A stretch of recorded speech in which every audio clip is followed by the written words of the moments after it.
Olá, tudo bem? Hoje eu quero resumir para você esse livro aqui, ó, Reforma Sexual, a restauração da dignidade pessoal do homem e da mulher, da autora Aimee Byrd, da editora Thomas Nelson Brasil. É um livro bem novo, né? Saiu em inglês em 2022 e já foi traduzido para o português saindo aí no finalzinho do ano passado, 2023. Então, qual que é a ideia? Por que ela acha que a igreja precisa de uma reforma no seu entendimento da... ela chama aqui da sexualidade, mas talvez não é bem isso. O livro é uma dura crítica a uma organização nos Estados Unidos chamada CBMW, que significa Conselho de Masculinidade e Feminilidade Bíblica, onde autores famosos como John Piper, Paul Washer, né, o pessoal da Coligação pelo Evangelho, The Gospel Coalition, onde eles seguem nessa linha. E o que essa organização, CBMW, faz, ela define o que significa ser homem e o que significa ser mulher, é muito forte por papéis. Então, o homem faz isso e aquilo, a mulher faz isso e aquilo. Né? O homem trabalha, a mulher fica na cozinha. Papéis, assim, né? Sobre funções. E ela fala que isso não está bem certo. Né? Pelo fato do homem representar a Deus e a mulher representar a humanidade nessa alegoria bíblica, eles também vão dizer que daí o homem vai ter mais valor ou vai ter mais voz na igreja, né, talvez se apoiando fortemente nas cartas de Paulo também. Essa autora aqui, ela vai fazer uma crítica e vai tentar fundamentar o lado dela, baseado principalmente no livro de Cantares da Bíblia, né? Que eu achei bem curioso e novo, assim. Então, ela fala que esse conselho CBMW, em inglês, ele dá uma resposta inadequada para a revolução sexual da década de 60 e 70, que busca a liberdade da mulher, da autoridade do homem, né? Mas ao identificar homens e mulheres por seus papéis, o CBMW acaba criando exatamente o contrário daquilo que ele quer combater, né? Segundo o que ela diz. Então, e como que ela vai buscar então a resposta dentro do livro de Cantares, o Cântico dos Cânticos de Salomão? Ela acha que esse livro é o livro que está no meio da Bíblia e faz então links com o começo da história, com Adão e Eva, o primeiro casal, e com o final da Bíblia, a noiva e Cristo no Apocalipse, através das cartas dos profetas, através das cartas de Paulo, né, quando Paulo fala em Efésios 5 do valor do homem e da mulher, e através da vida de Jesus Cristo. Então, fala aí do valor do homem e principalmente do valor da mulher, que segundo ela tá muito esquecido dentro da igreja. Ela fala como esse então é chamado o Cântico dos Cânticos, o maior cântico da Bíblia. Então seria um cântico mais importante do que o cântico que Miriam cantou após a libertação do povo de Israel no Mar Vermelho, maior do que o cântico de Salmos 45, que é o cântico do casamento real, maior do que o cântico da vinha de Isaías 5, maior do que o cântico de Débora e Baraque em Juízes, maior do que o cântico de Ana, a mãe de Samuel. E ele seria como o Santo dos Santos, né? Segundo ela cita aí um dos pais da igreja, Gregório de Nissa, que descreve o livro de Cânticos como o Santo dos Santos.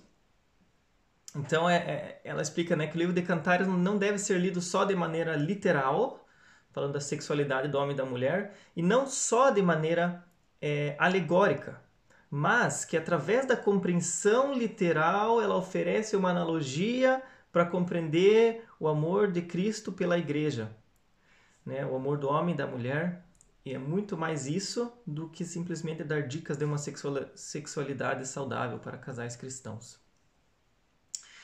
Ela aborda a questão da autoria. Quem que escreveu Cantares? Então, foi Salomão que escreveu? Ou alguém escreveu em honra a Salomão? Ou alguém escreveu seguindo o exemplo de Salomão, né? Tudo é possível. E ela levanta até a possibilidade, quem sabe uma mulher escreveu o livro, visto que tem muitos... são citados vários exemplos familiares é citado a figura da mãe algumas vezes e da irmã, mas não é citado a figura do pai em Cantares, o que leva então ela a crer que foi uma mulher que escreveu, né? Tudo é só hipóteses, não pode se dizer que nada tá certo que foi assim, né? Então aí ela vai falando da questão, né, como o livro pode ser compreendido de maneira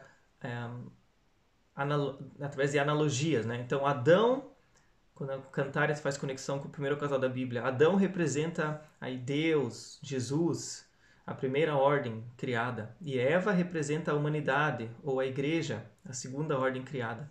E assim como Eva foi retirada de dentro de Adão, a igreja também nasceu de Cristo, através da morte e ressurreição de Jesus, nasceu a igreja. E assim como Eva queria ser amada por Adão, né, Gênesis 3,16, a igreja também tem esse desejo por Cristo, ou deve ter esse desejo de amor por Cristo. É por isso que ela acha que o valor da mulher deve ser valorizado, porque ele é um espelho para o desejo da mulher por Cristo. Aí ela faz uma analogia bem interessante, baseada em João capítulo 4, onde é a história de Jesus com a mulher do poço, a mulher samaritana no poço de Jacó. E ela fala como o poço na Bíblia muitas vezes é um lugar de achar o seu par, um lugar de achar o seu par romântico, achar o seu par de casamento. Né? Os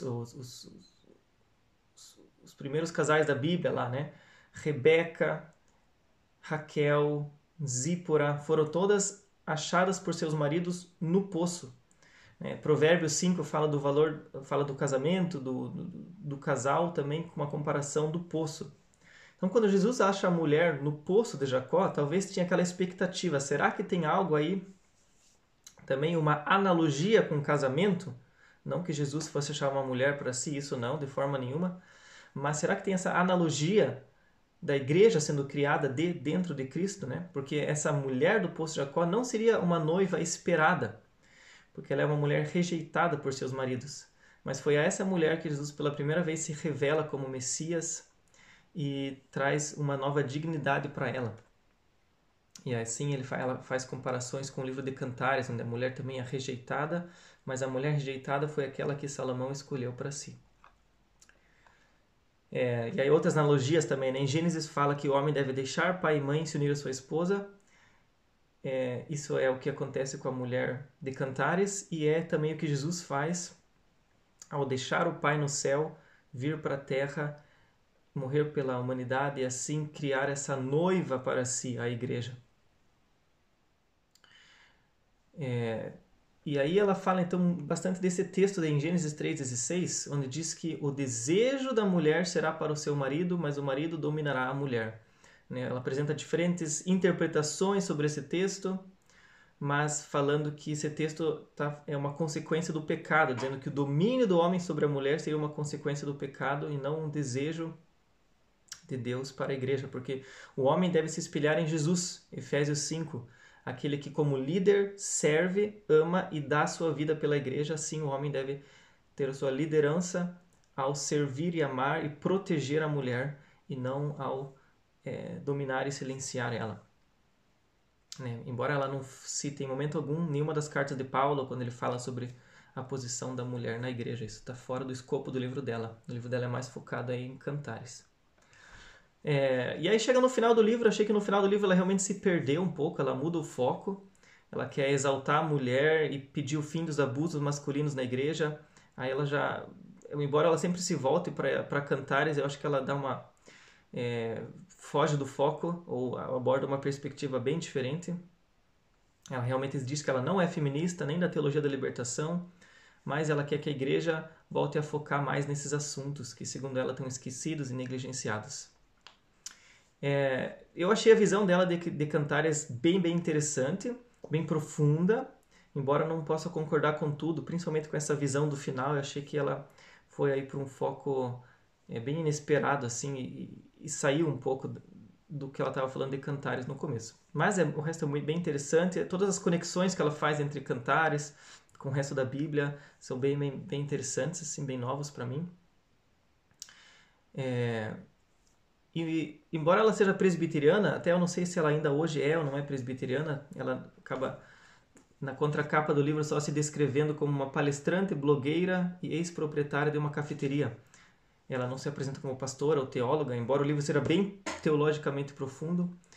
Pesquisando na internet eu vi que ela era da igreja presbiteriana, não sei se ela é hoje ainda ou não, isso não está bem claro, mas ela é protestante, mas ela critica bastante a visão protestante conservadora, fundamentalista sobre masculinidade e feminilidade e escreve de maneira bastante positiva sobre a visão do Papa João Paulo II sobre esse mesmo tema, o que eu achei também bem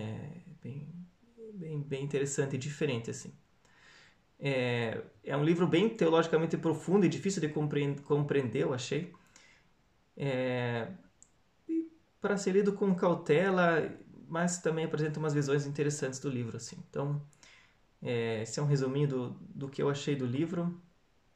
Obrigado por gastar seu tempo aqui assistindo esse vídeo. Deus te abençoe e até uma próxima.